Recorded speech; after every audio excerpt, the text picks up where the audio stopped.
Hi there, I see that we're live.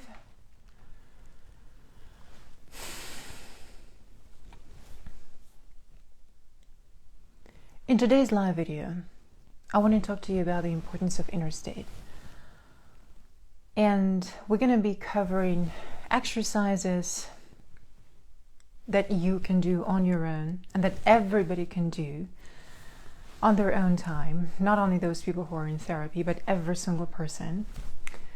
The exercises that you can do to manage and self-regulate your inner state. I recently released a podcast episode about the importance of inner state, where I explained why I continuously talk about inner state and how it is connected to developing native-like fluency. Well, in a nutshell, you need healthy inner state, and you need the skill of self-regulating your inner state if you want to learn to be spontaneous. When people say the word native-like fluency, when people hear native-like fluency, or when they set out to learn the system of exercises to get to native-like fluency, they always think about spontaneous speaking skills. I don't know anybody who says, oh, I just want to be perfect at delivering a prepared speech. I want to be perfect at delivering just one prepared speech. No, people want to feel this freedom of self-expression. People want to feel free.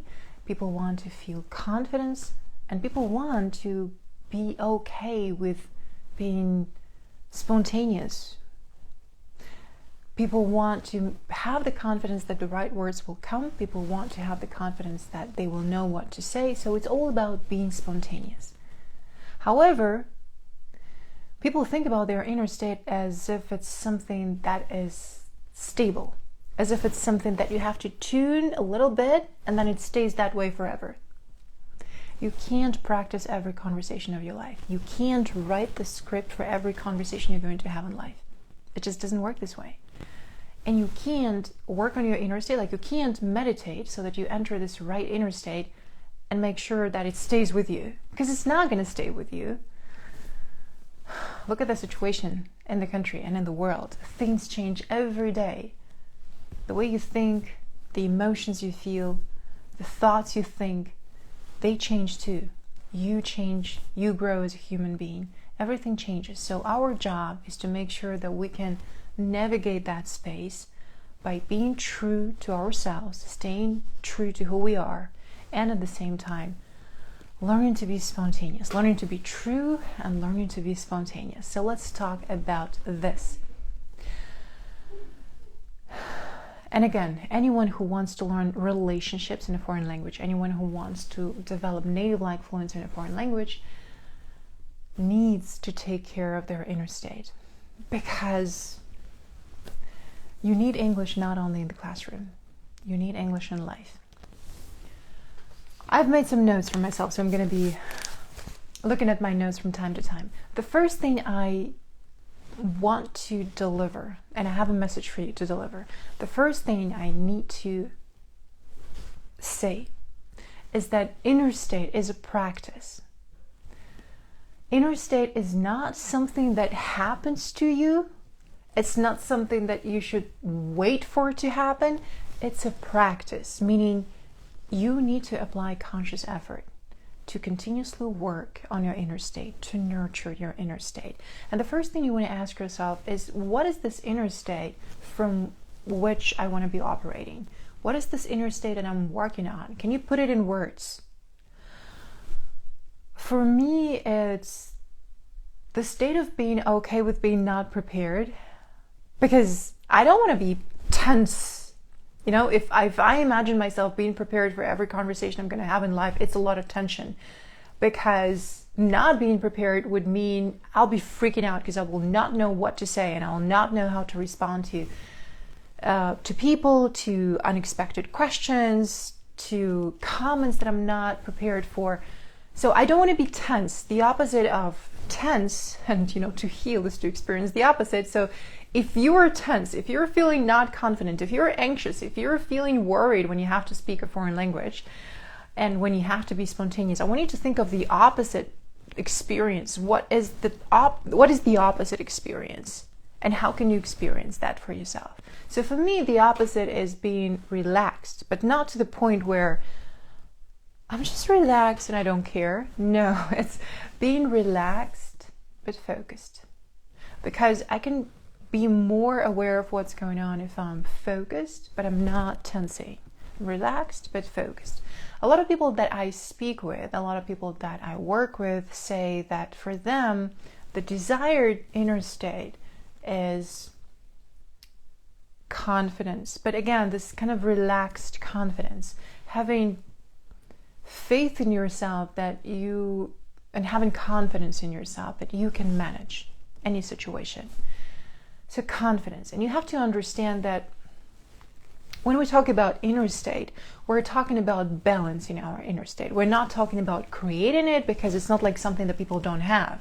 Everybody, if you ask yourself, what's my inner state now, there's going to be an answer. Some people are worried, some people are anxious, some people are relaxed, some people are scared, some people are feeling, happy, some people are in awe, some people are, whatever it is, you are already in some inner state. There is a word for your inner state right now.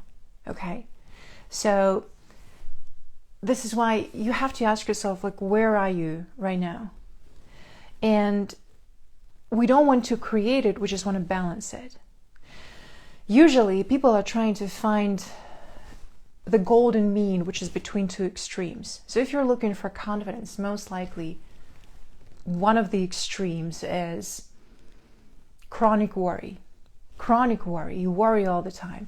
But the other extreme would be overconfidence, recklessness, maybe some rashness, where you can become even rigid or dogmatic because you're overly confident. You don't need anybody's opinion, for yourself. You're overly confident. There is no room for any new information for you. And you're confident that it's impossible for you to make any mistakes, so you never look at yourself, you never look at your own mistakes. This is also an extreme. So when people speak about confidence, they want to find this golden mean, right? It's working on your inner state in this case, and in most of the cases, is about finding, I don't even want to say balance, because balance is not the right word here. It's finding harmony within yourself, because at some moments in life, you need to question yourself. And it's okay to have fear. But in some situations, it's okay to be more confident, and you should be more confident. And you should be probably you should stick to what you know, and you probably should not let any other information influence your decisions. So in every situation, at every point of life, this is going to be different, but every time you want to be looking for a golden mean, the golden mean for this specific situation, and you want to be looking for harmony. Confidence in spontaneous conversations is not having the confidence that I'm going to remember every single word that I had memorized before. It's not about that type of confidence. It's confidence that the right words will come. I have the confidence about myself that I will have enough focus.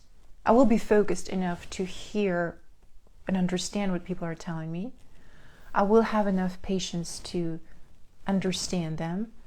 And I will have the time, and I will give myself the time that I need to find the answer, to find the words. And I know, I have the confidence that the words will come. I'm at a point, and if you're watching this video and you can understand everything I'm saying, you're also at a point where you have enough words. It's not about translating the words for you anymore.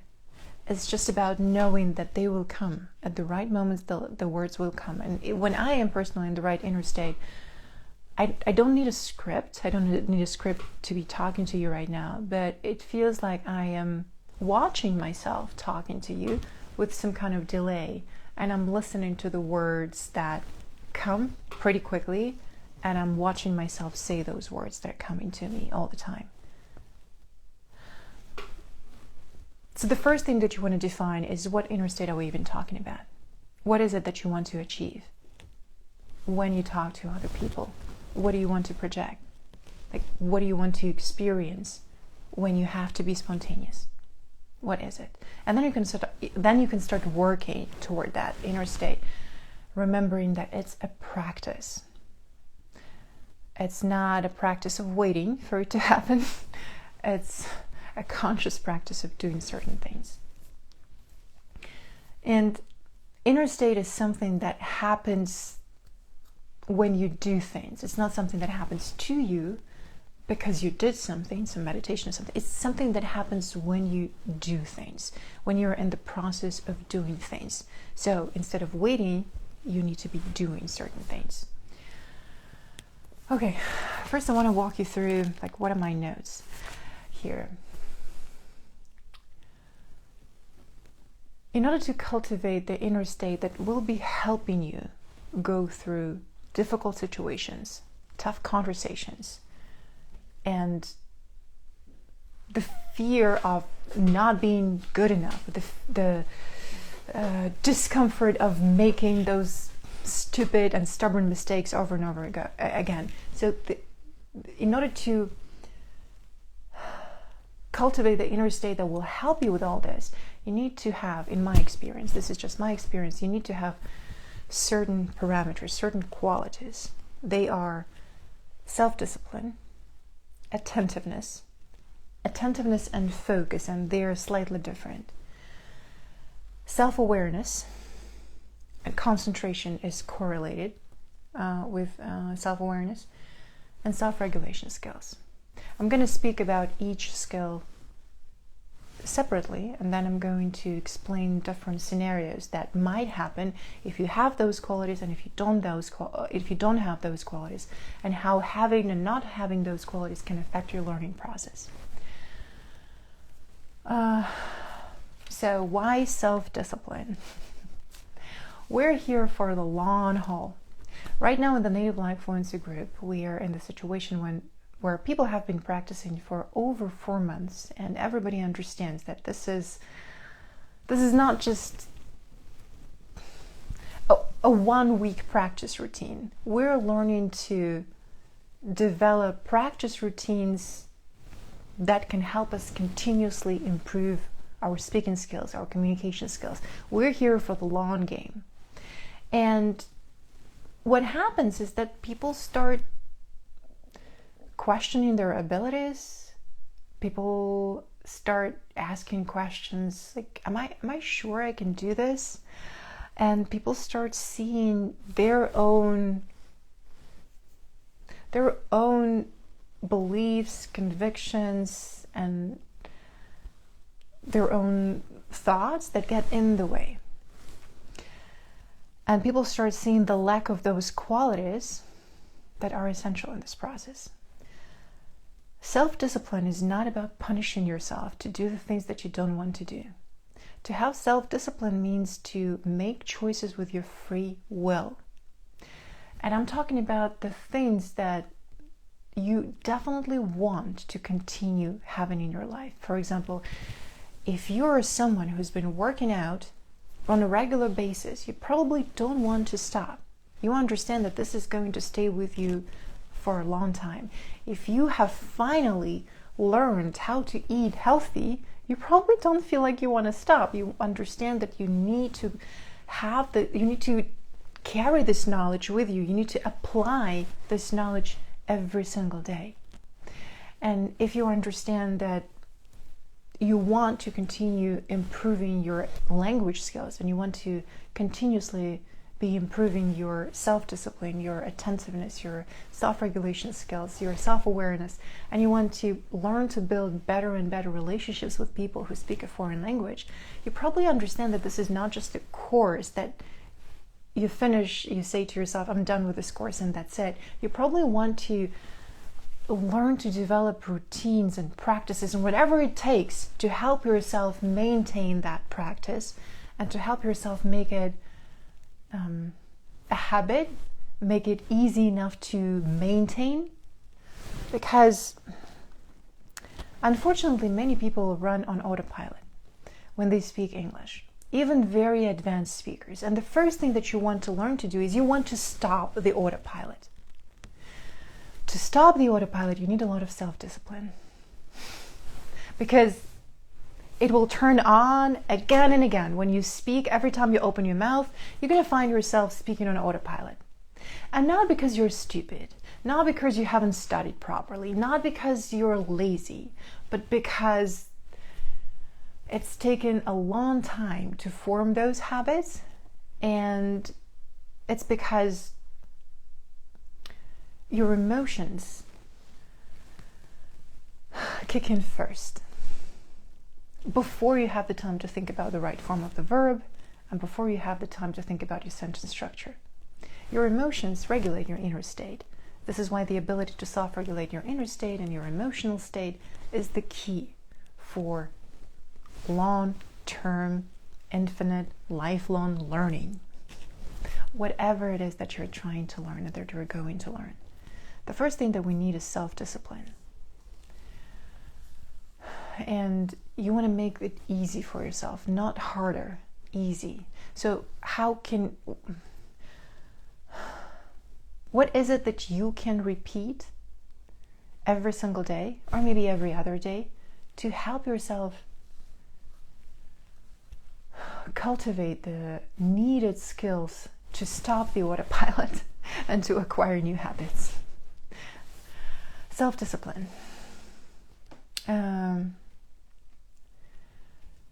And you want to be able to apply this anytime.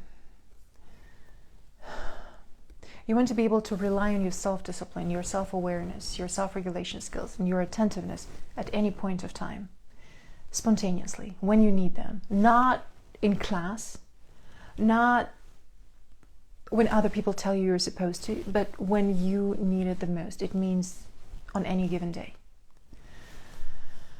This is why self-discipline is something that needs to be practiced every single day, and not relative to English, not only relative to your English practice, but relative to everything, relative to what you say, relative to what intonations you speak with, relative to what comments you post on social media, relative to how clearly you explain your needs, because we all have needs in relationships, and it's okay to communicate our needs and to expect our needs to be met. How you write, how you speak, how you look at your partners, how you talk to your children. Self-discipline is everywhere. What time you choose to wake up, what you choose to eat, why you choose to eat that. Everything is self-discipline. But people want to tackle impossible tasks, like big tasks. They want to learn a foreign language. They want to do a crash course so that they can speak like a native speaker in 3 months' time. But many people haven't learned how to eat in 30 years. And they seem to ignore this fact. So the way you speak today, and the way you think today, is your current norm. To change this norm, and the way you feel today, the way you walk around life, the way you feel about people, about situations, basically the inner state that you carry with you all the time is your norm. And very often people don't even notice that. Everything that is normal is invisible. This is why people rarely look at what they eat and at how they talk to people. They rarely question their inner state, because whatever is normal is invisible. When you speak, you probably don't realize that you're making mistakes unless somebody points out your mistakes. And this is why many people are looking for a teacher, because they want somebody to correct their mistakes. Because they understand they are on autopilot when they speak. And the first step toward self-correction and toward better fluency is to stop the autopilot. Stopping the autopilot means you need to have self-discipline, and of course you need to have self-awareness, and of course you need to be attentive to how you speak, and of course you need to master the skill of self-correcting your speaking behavior and self-regulating your inner state so that you don't get upset when you make mistakes again and again, and when you have to self-regulate your inner state again and again, because you will be in these situations again and again. If you want to learn to be attentive, you will eventually find yourself drifting away all the time. So all you need to do is bring yourself back to it. When I give my students the task of listening to their voice, they always tell me, oh, I'm already lost. That's normal. You will be drifting away, so you need to bring yourself back to it. This is self-discipline. You will be feeling like, oh, I don't want to do this exercise. So you simply need to remind yourself of why you're doing this. This is self-discipline. You will be on autopilot again and again. You will find yourself speaking on autopilot again and again. So all you need to do is to stop the autopilot again and again. And this is self-discipline. It's just a lot easier to walk this path if you know how to self-regulate your inner state. Because what is inner state? It's a practice of having enough confidence that you can manage it. It's the practice of having enough energy. Because if there is no energy, there is nothing. Most of the time, people say they have no confidence, or they think they have the confidence, but they have no energy to do anything. And when your energy levels are low, there's not a lot you can do. And how is energy generated? Through action. And action requires self-discipline. You do things. Your inner state is being developed in the process of doing things. This is how you cultivate the inner state that you need in the process of doing things. And when you get the results of actions, you're in the process of doing something. And when you're done, you look at the result of what you have accomplished or at the result of what you have done, and that brings immense joy. And that adds to your inner state, that adds to your confidence, that adds to your energy levels. You see, everything is connected, and I'm really struggling to deliver my message because I wanted to structure it, but I hear myself repeating myself.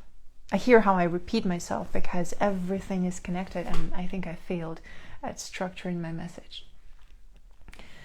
Anyway, I wanted to say that the 4 skills, the 4 qualities, and they are skills, you can develop them. They are essential if you want to learn to work on your inner state. Self-discipline, attentiveness, self-awareness, self-regulation.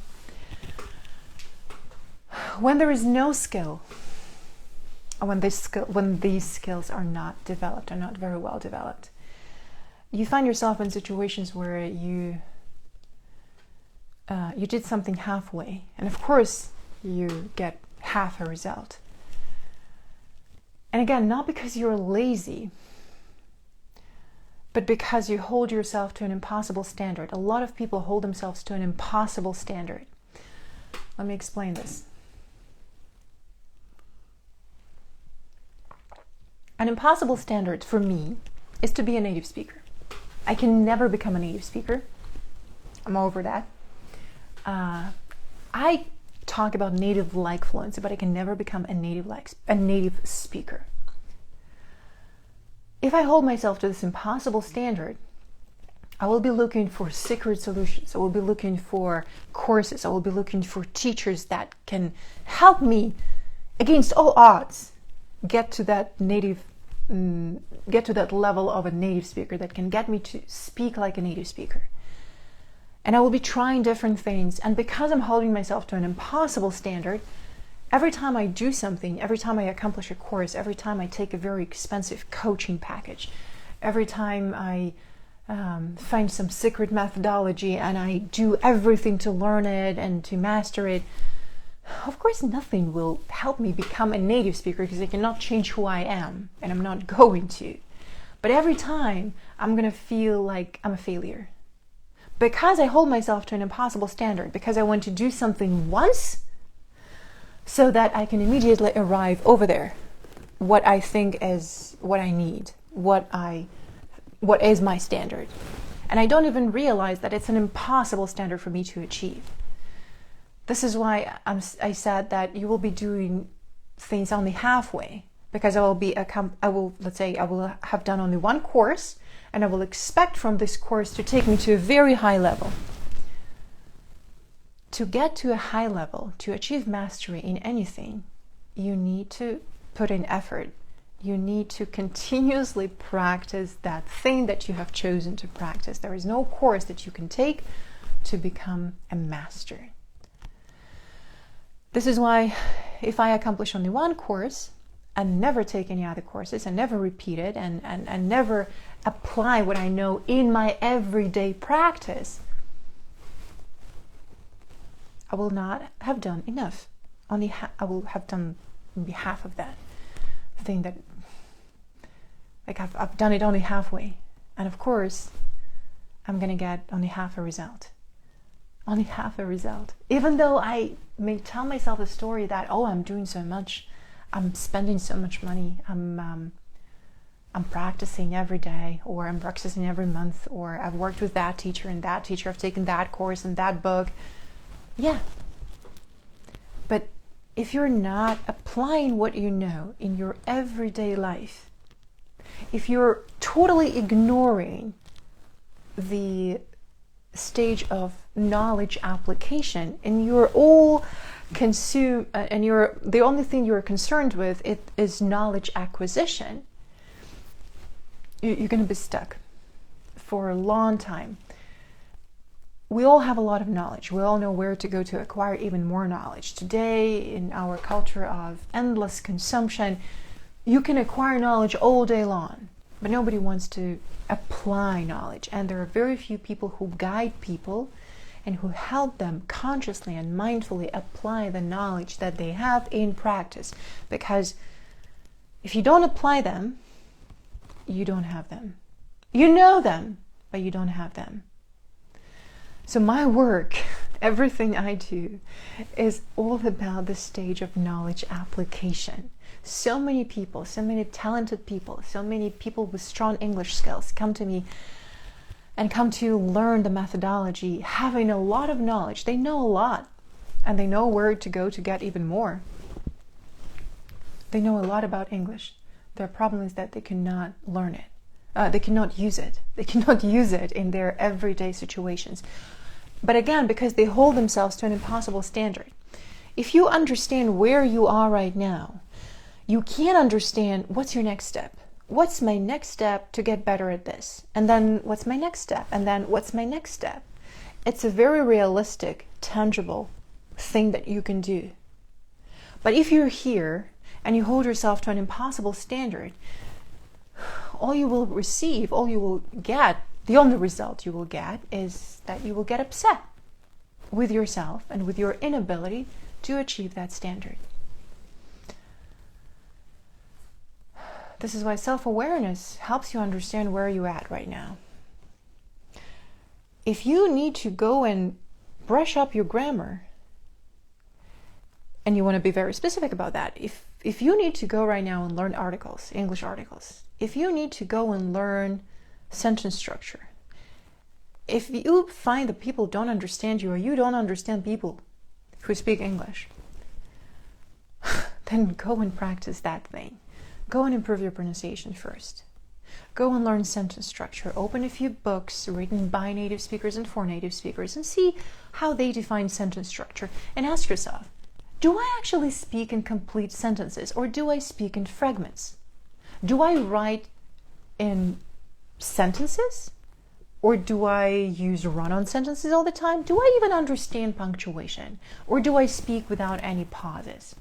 Do people find it difficult to understand what I'm saying? Start questioning yourself. I'm not saying that you have to start doubting yourself and your ability and your English skills. Simply start questioning yourself. And if you have enough self-awareness to understand, oh, this is where I'm at right now. Sometimes, very often, people need help understanding where they are because for some reason people have this feeling that they should be there. If, let's say, if they have taken a big course, if they have been learning English for 20 years, they should be over there. And it's very difficult to accept that they are over here, where they speak in fragments, where they don't understand what it means that their verbs and their subjects agree. They don't understand what English articles are. They don't understand what clarity is. They don't understand how to write in English. They don't read anything in English because they think, I just read and I understand. People think that they should be there, and they think that their standard is even higher. But in reality, they need to work on being more attentive to their own reality and becoming more self-aware.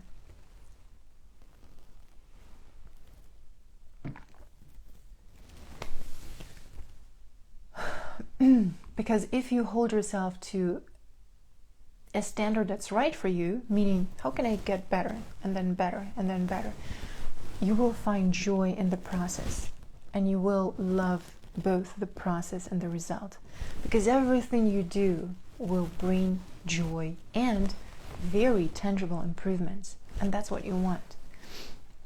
If you're here for a long game, if you're ready to play the long game, you need to learn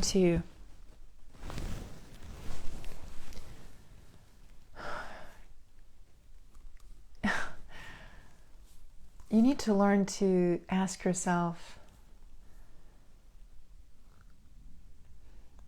this simple question: what will I do every day? What will I be doing every day? Every day. Not only every day for the next month and then I'm never going to do anything else, but what am I going to be doing every day to maintain that practice of getting better, to maintain that practice of becoming a better person? Because learning something and becoming a better person, it's the same thing. Our whole life is learning, and learning is a very natural process. I think the problem that a lot of people are facing today is that they think, or they're made to think, that learning is a very artificial process. No, learning is a very natural process. Look at children. They're curious about the world, and if you watch children, they learn in a very natural way. Learning should be natural. There's nothing artificial about this process. So if you approach learning as a natural process, as a natural part of your everyday, you want to be asking yourself this question: what will I be doing then every day to keep learning? What is it that I will be doing? When I'm not in class, let's say, when the teacher is not looking, what will I be doing? And what is learning for me? Because for a lot of people, when I say that learning is artificial, I mean that for a lot of people, learning is being in class and listening to the teacher. That's it. Well, maybe doing their homework so that the teacher can evaluate the homework. And what I teach is very different. Instead of giving this role to the teacher, you should give it back to the student, so that the student can learn to learn, so that the student can learn to plan their learning journey, so that the student can monitor their learning journey, so that the student can evaluate their effort, so that they can plan better. Inner state is a practice, and absolutely everyone can learn to do this practice, not only those people who are in therapy. Absolutely everyone can learn to take care of their practice. When people do not have self-discipline, what you see is that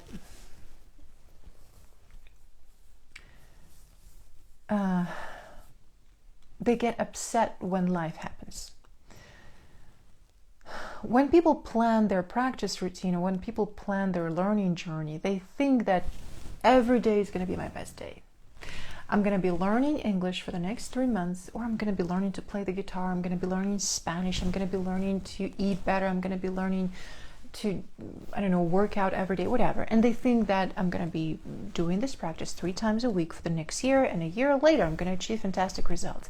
So they think that every day moving forward is going to be their best day. But then life happens, and then you get a lot of bad days. And people forget that they need to plan.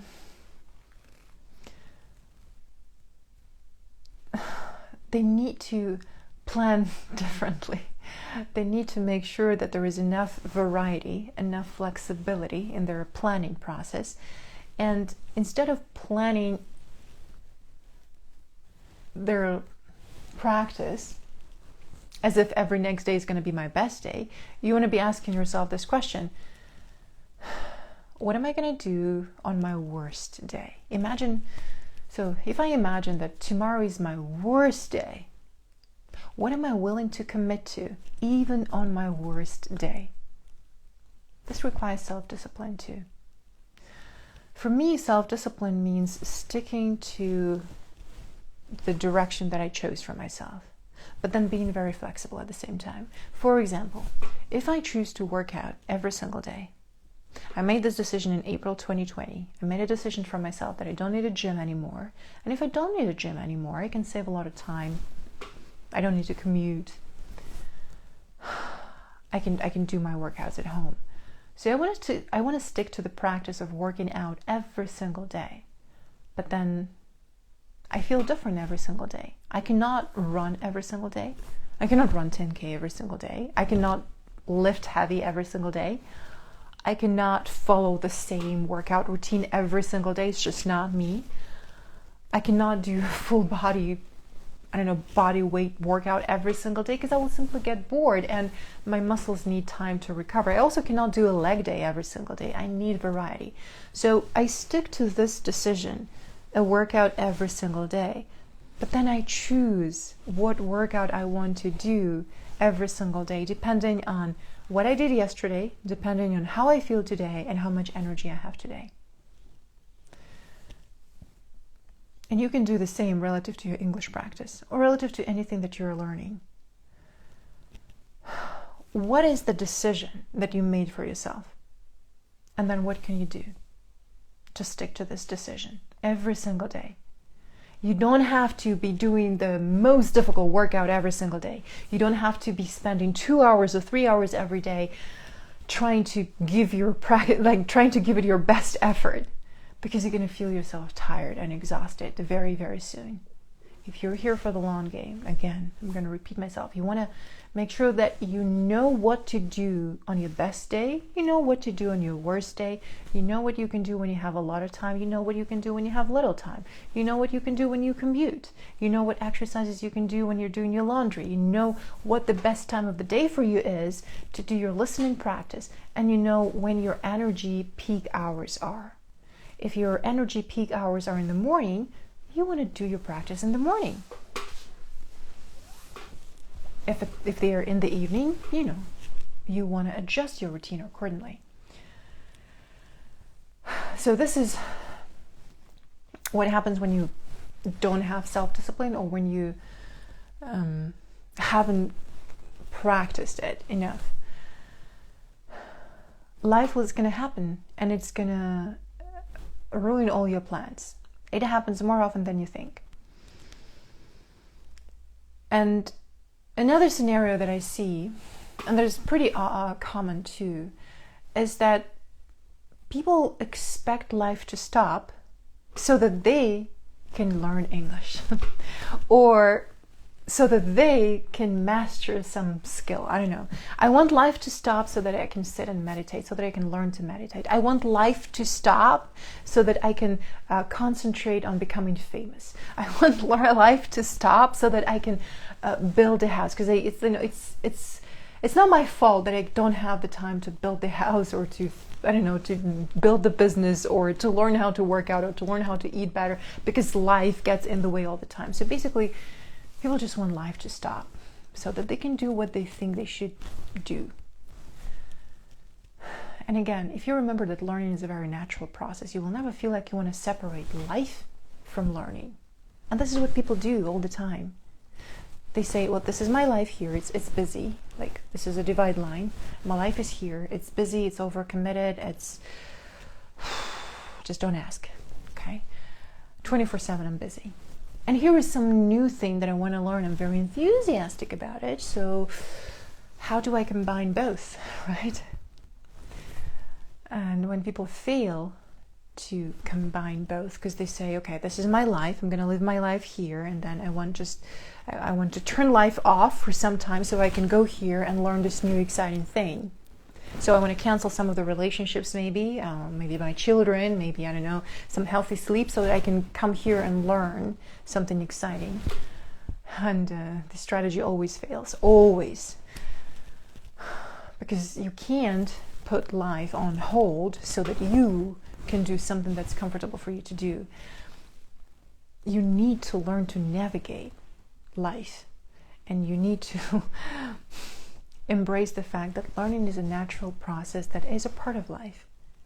If learning is a part of life, then you need to find a way to integrate learning in your everyday. Because what is life? Life is in every day that you live. So learn to integrate it in every day. And unfortunately, if people don't learn self-discipline, and when I say learn, I mean practice. When they don't choose a practice that they can stick to develop self-discipline, they can't play the long game. They burn out, they give up, or they think that they're not good enough, which is not true. It's not true. What is true is that in order to achieve something, we need to have certain parameters. In order to get to the next level, let's say if you want to climb a very high mountain, you need to have a very strong cardiovascular system. So if you have never run even 200 meters in your life, you're going to struggle climbing the mountain, right? You're going to be out of breath. So certain parameters need to be in a certain condition, in a good shape, so that you can climb that mountain. And before you start climbing, you probably want to lose some weight. You probably want to train your cardiovascular system. You probably want to get yourself prepared for that.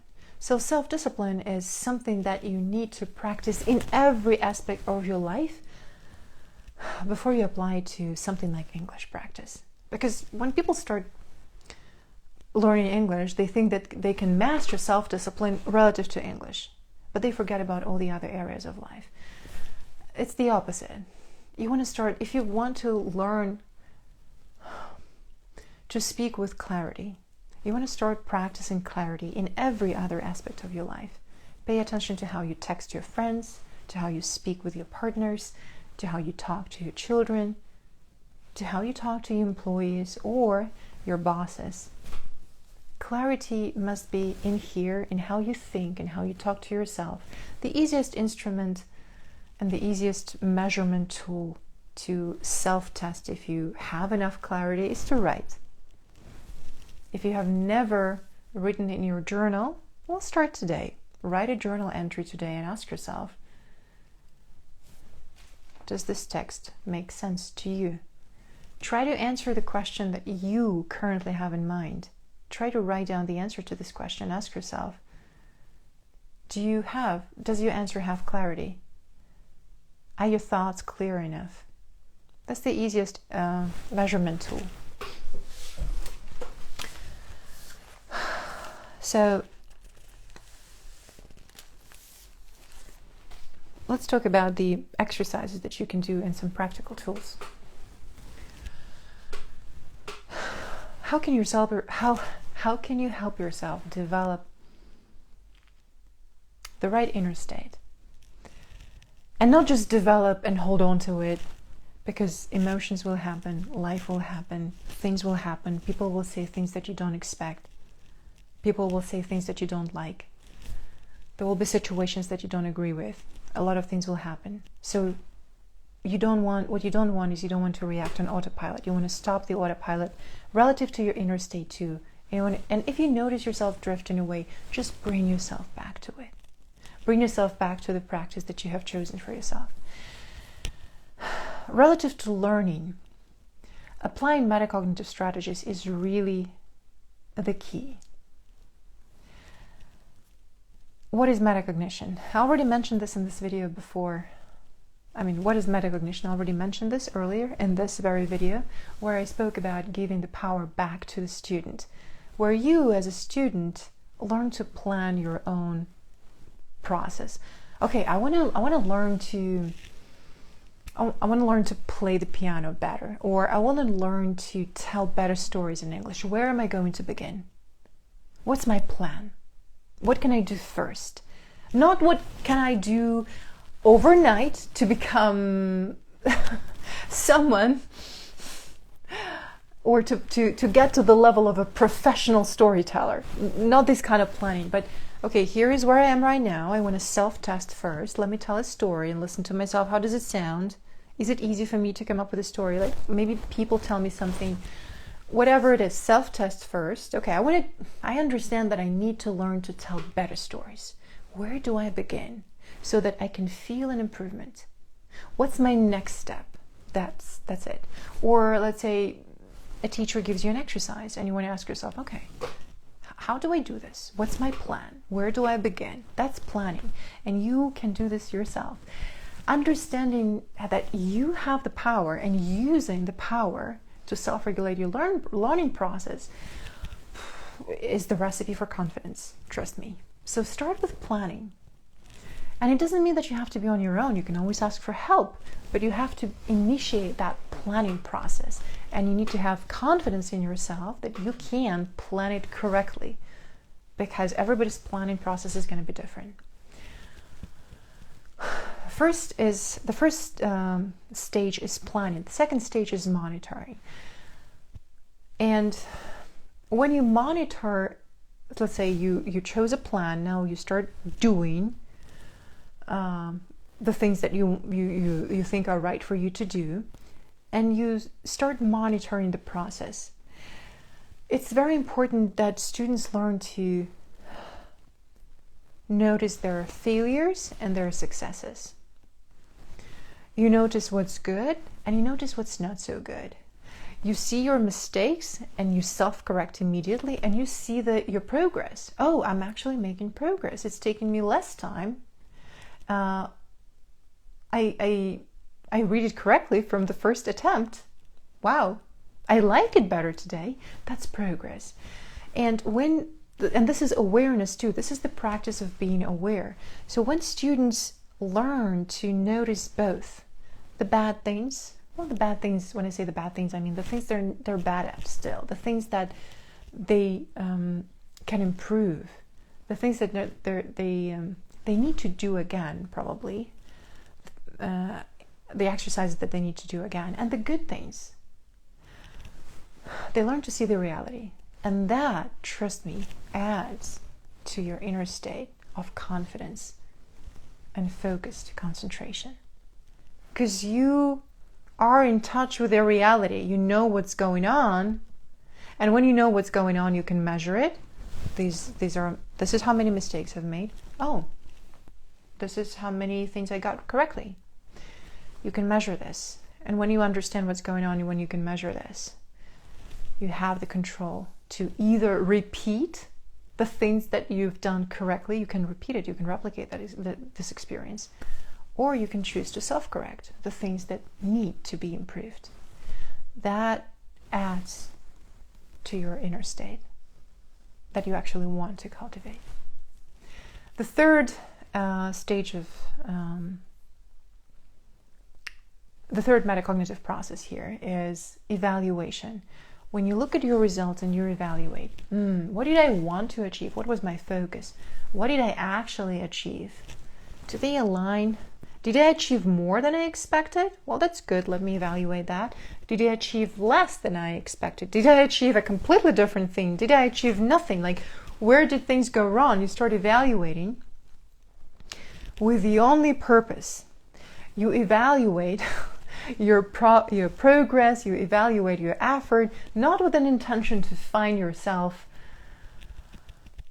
guilty of not doing it properly, not to find out that not to prove to yourself that you're a complete moron and you cannot learn, not to prove to yourself that you're a failure and you should have tried harder. No, that's not the point. I'm not sure where this comes from, but so many people have been trained to evaluate their effort only to find that they're not good. And that's not how it's supposed to work. So you evaluate with the only purpose, with the only intent to plan differently. When you evaluate, oh, this didn't go my way, oh, this went actually better than I expected, so I can repeat this in the future. If I do this exercise again in the future, what should I be planning differently? That's the question that you want to be asking yourself when you choose to evaluate. And again, because you're doing this yourself, because the power is in your hands, because you can make decisions about your own learning process, you are in control. All these will add to your inner state, but it should be a practice. It means you have to do these processes, you have to be a metacognitive learner every single time you sit down to do an exercise. These 3 processes, planning, monitoring, and evaluating, should be embedded in every exercise that you do so that it becomes a practice. It sounds like a lot. It might sound complicated when you're listening to me, but when you practice it and when it becomes a habit, it's really not that difficult, and the more you practice it, the less time it will take. So a very practical, down-to-earth thing that you can start practicing right now to cultivate the inner state that you need to be confident, relaxed, focused, and to have no fear of being spontaneous is to learn to become a metacognitive learner. If you don't know what it is, during the community of practice, watch students' presentations on metacognition, watch the live webinar on metacognition. It's all available in the community of practice. Watch my other live video on metacognition and how to apply the principles. I have articles on my blog on metacognition in Russian and in English too. The next thing that you want to practice is energy. Energy. If you have no energy, it's just not going to work. What I see is that a lot of energy gets wasted when students choose what they should be doing today. This is another reason why I started the community of practice, so that I can curate the content for the students, and so that students don't have to spend hours and hours looking for the right podcast, looking for the right transcript, making sure that the subtitles and the video go together. I do this for you, so you don't need to choose your content.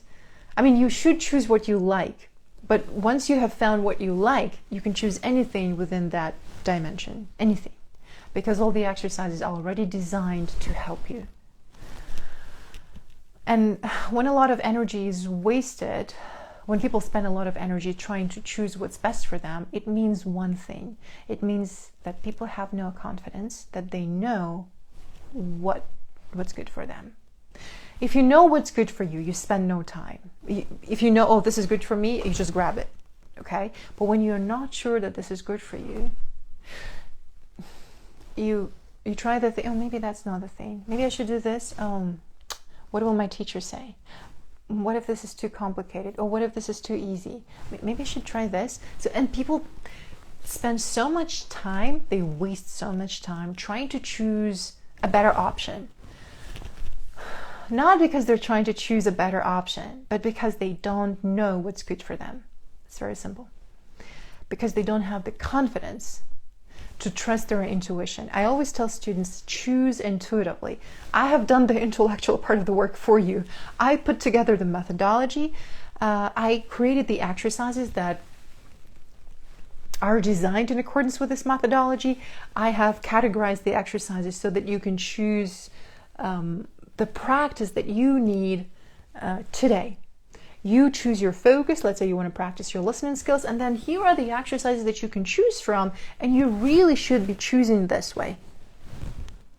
Like, just randomly pick an exercise and it's going to be good for you. I promise. I guarantee it's going to be good for you.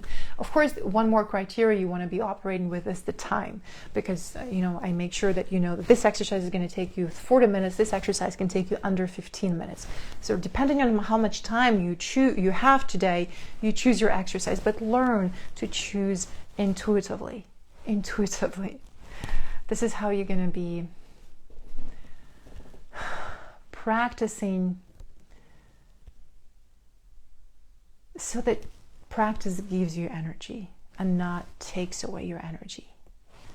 It's very, very important.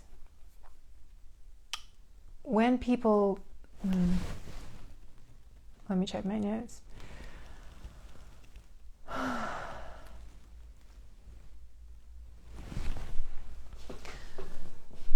What eats away your energy?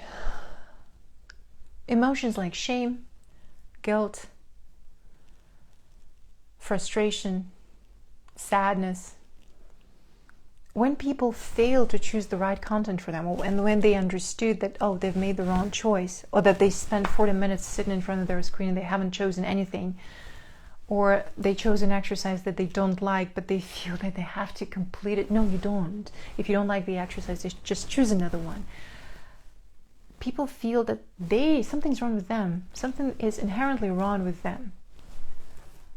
And that leads to shame. Shame is another reason why people don't like looking at their mistakes, because they feel that something is wrong with them if they make mistakes like this. Something is wrong with them if they keep repeating such silly, stubborn mistakes. And it's not true. It's not that something is wrong with you, it's just you haven't practiced enough. You haven't stuck with one practice for long enough to get rid of those mistakes. You haven't learned to stop the autopilot. So the fact that you are repeating some mistakes like over and over again, and all of us have these stubborn mistakes, this fact shows you that you are on autopilot. You speak on autopilot, and your autopilot works faster than you do. You have to learn to stop your autopilot consciously. It's just sometimes we're not fast enough to stop it. And then we have to be attentive so that we can hear ourselves, take a mental note of what we just said, pause, stop the autopilot, pause, self-correct, and move on. So you want to make sure that you have good energy, you have enough energy, and remember, if you feel upset after having done an exercise, or after, even if you haven't completed an exercise because it was too difficult, because you couldn't finish it, because you felt like your energy level was low, most probably, it means that you have chosen an incompatible task. The task that you have chosen for yourself today is incompatible with the level of energy that you have today. And that's it. It's as simple as that. But people start fantasizing that something is wrong with them, that they should be able to do this type of exercise today, that they should be able to achieve that high standard today and every single day. Look, there's some things that we're not meant to be doing on certain days. For example, if you're a female, you know that probably, if you're a female, and not just but you probably will be able to relate to what I'm saying right now. You probably will not want to run a marathon, or you probably will not want to do a very intense workout on the first day of your period. It's just you don't really want to do that because this task is unachievable for you on this specific day. And it's an incompatible task with the energy level that you have today. Always remember this. When you choose the tasks for yourself, so when you build a practice routine for yourself, you need to have a very stable inner state, right? You need to feel like you know what you're doing. You need to have the confidence so that you can choose the right exercise for you, the compatible task. It should be compatible with the energy level that you have today. And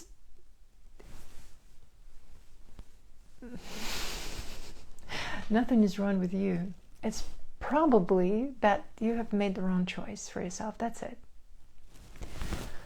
So you need to have a list of exercises that you're willing to commit to even on your worst day, and that you can do even when your energy levels are low. And most probably you're feeling low because the task was incompatible. So you need to have options. And you need to have enough confidence to know that these options are good for you. So if you want to learn to self-regulate your energy, I know that it sounds easier than it's done. It's easier said than done, the things that I'm talking about, especially about regulating your energy. And I am learning this myself. I started practicing about 4 years ago. I'm learning with a coach, with a mentor, and just last month, I started helping my coach deliver this information in English, and we had our first English speaking seminar where I invited my friends and people I know so that we can learn together. I'm a student there. And if you want to learn this too, if you want to learn to to self-regulate your energy levels, you can join us. You can join me. I'm going to be as a student there. I'm going to be a student there myself, and the next seminar is on October 15th, so you can come and practice together with my teacher. It's a very, very important, I would say, life-changing skill. When you can protect your energy from harmful information, when you know how to not react to all types of information, when you know how to stop yourself from being in someone else's information, and how to self-regulate not only your energy, but also your thoughts, your inner state, your emotional state, your health, your healing processes. And that's particularly interesting for me because as a teacher, as someone who understands the psychology of learning, as someone who knows how to create a methodology, I know for sure, I'm 100% confident that learners can learn the skill of self-regulating their learning process. And it is a scientific term, self-regulating your learning process. You can't self-regulate everything. And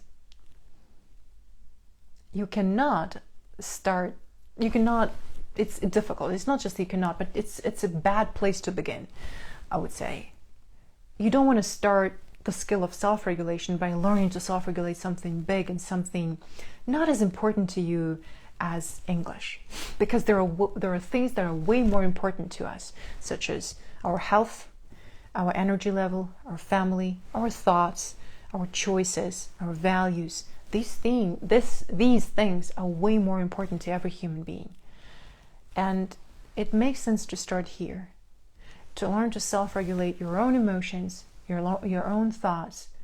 And then you'll understand, well, this is how I arrived at this understanding, that all these processes are so similar. And yes, you start understanding how to self-regulate your learning process when you learn the practice of self-regulating your own healing processes, when you learn the skill of self-regulating your own thoughts and your own energy level. Then everything becomes crystal clear. But again, if you hold yourself to an impossible standard and you want to achieve mastery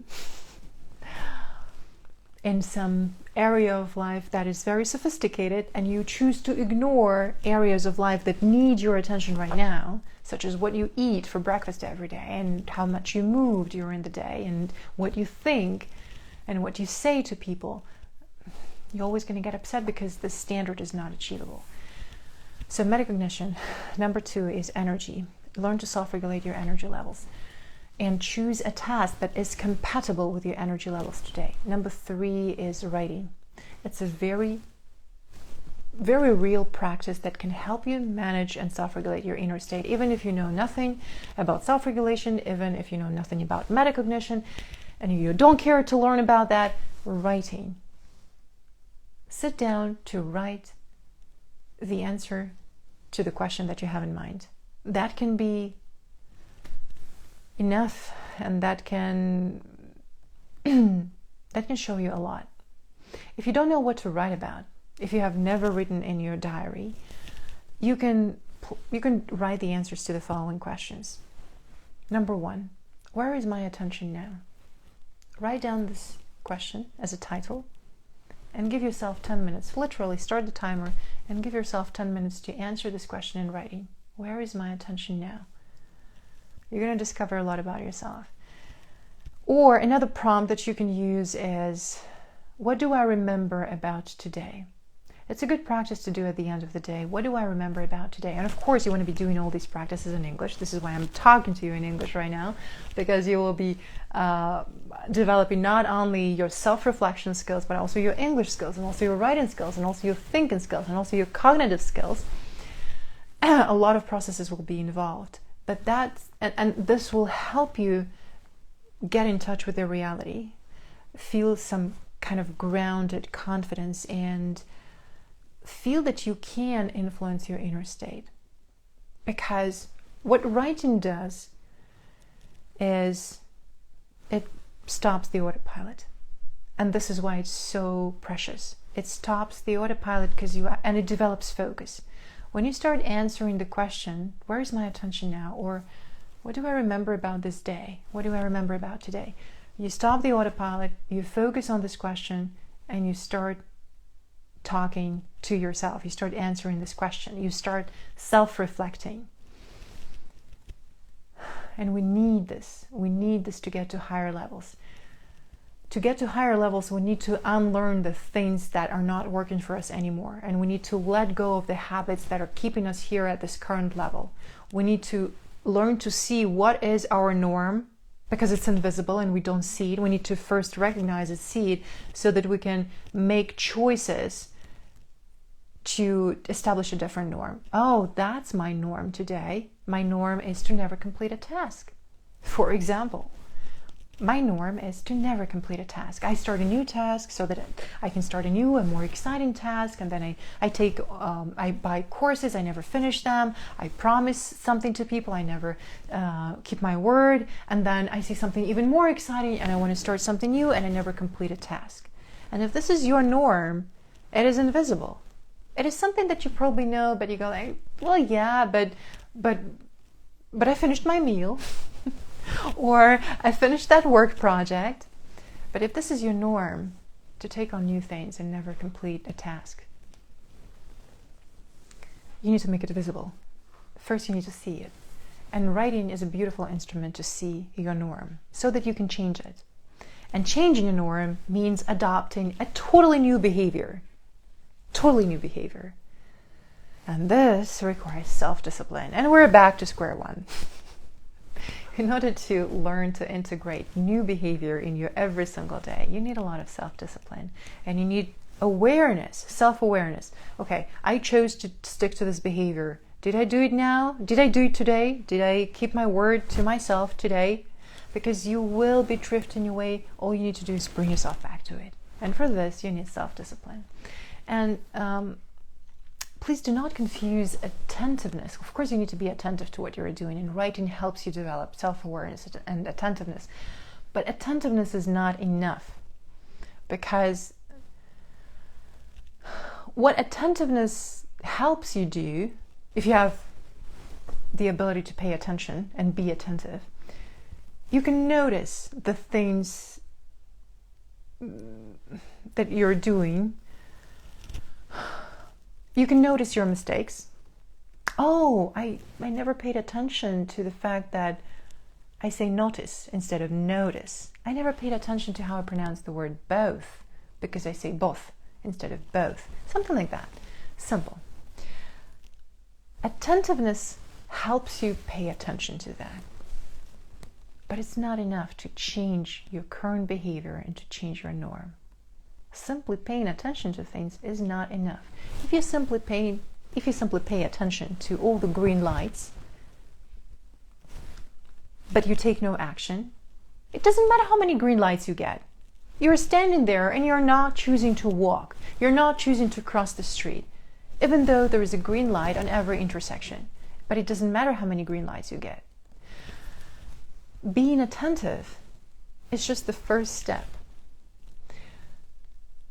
You start becoming aware. You learn to become aware of your norm, of your current inner state, of your thought process, and it's a very, very useful, important first step. And if you make the decision to change that behavior that you have seen in yourself, oh, do I really do that? If you want to change that behavior, you need to develop focus. So a lot of people think that attentiveness and focus is the same thing, but they're not. Focus means to have focus means to have the ability to concentrate on that thing that you want to change for some time. Not just to pay attention to it once, oh, I see it, yeah, I paid attention, but to be able to concentrate and to keep your focus sharp for some period of time. And this is what we cultivate when we do any type of exercise in my system of exercises. You need focus. But you don't need to keep your focus sharp for 24 hours a day. You don't need to be like, staring at an exercise like this or staring at a word like this.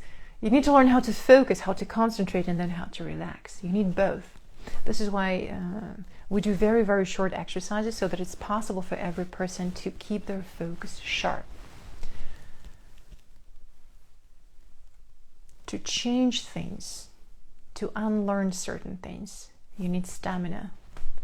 You need to repeat the desired behaviors over and over again. And you need to have enough focus, because your behavior is something that takes time. For example, you want to change your speaking behavior. And speaking is not something, speaking takes time. Speaking is not something that we say within 1 second. Speaking takes time, and you need to have enough focus to listen to the way you speak, to notice what you say, and to have the self-discipline to bring yourself back if you notice that your attention is drifting away. And if you hear something that needs to be self-corrected, you need to have the focus and the concentration to stick to the practice of immediate self-correction. This is focus. And you see, again, everything is so connected. To wrap it up, metacognition, energy, writing. The next practice I have for you is to say things out loud. Again, this is something that you can start doing right now. It's very simple. You look up the word in the dictionary, say it out loud, read the definition out loud. Go to another dictionary and look up the same word, read the definition out loud. If you want to change your speaking behavior, you want to start hearing yourself. The reason why most people, many people, say that they want to change their speaking behavior, say that they want to develop fluency, better fluency, but they never get there and they never develop better fluency, is that they don't have the patience with themselves, and they don't do the practice of listening to themselves. You can only change what you can measure, and you can only change what you're aware of. If you're not aware of how you speak, if you never pay attention to how you speak, and if you don't have enough focus to listen to yourself for an extended period of time, and to do the work of understanding what is it specifically that you need to correct. Is it your pronunciation? Is it your vowels? Is it your sentence structure? What is it that's wrong in your speaking behavior? Not wrong, but what is it that you want to change, that you want to improve?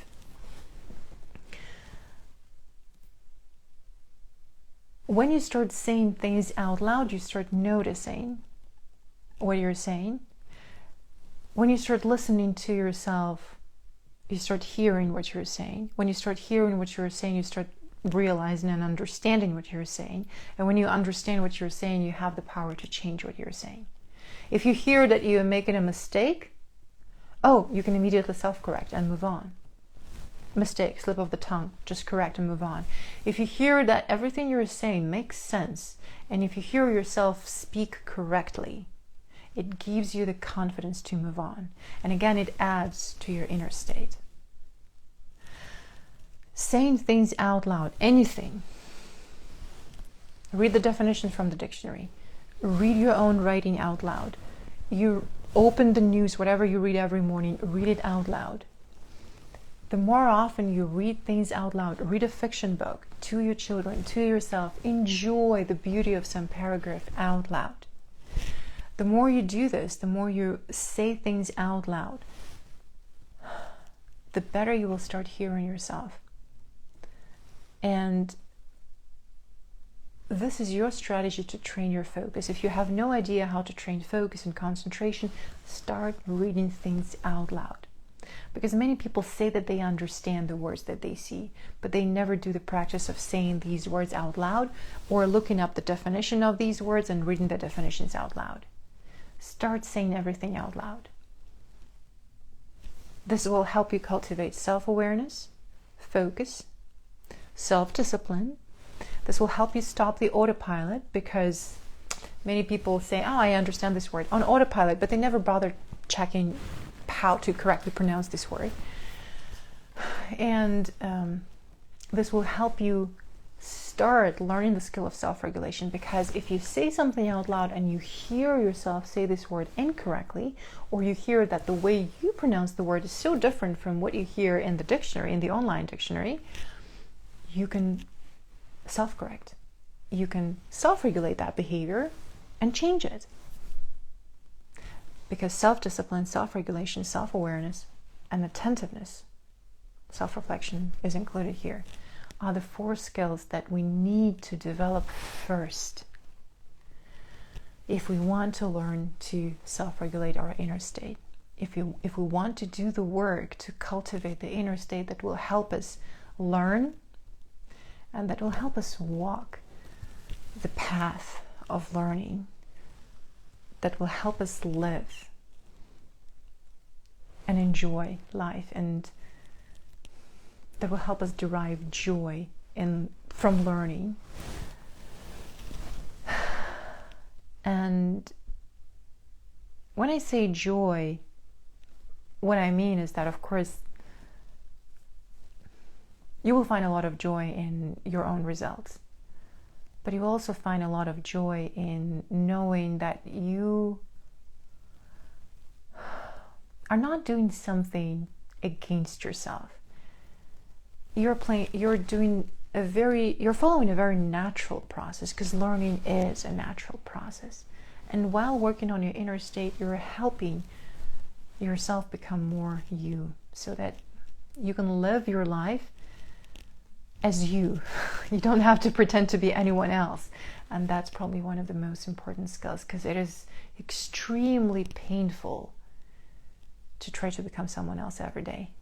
And when people make learning a very artificial process, they want to be someone else. Every day in class, they want to be someone else. They want to be a better student. They want to be better than that student. They want to hold themselves to an impossible standard. They want to prove something to themselves.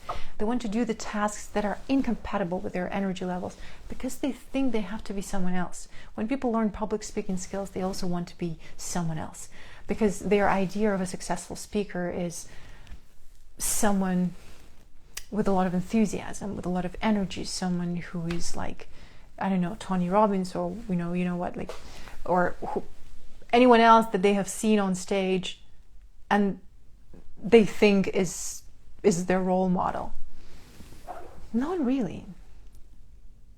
Not every good speaker is a good showman, and not everybody is meant to be a showman. When you work on your own inner state, well, first of all, define it. Make sure you define it. You're helping yourself become more you. And when that happens, learning becomes so much easier, because it feels like it's a really natural process. That's all that I have for you today. Thank you very much for watching. It's been a long live. And if you have any questions, please ask them in the comments.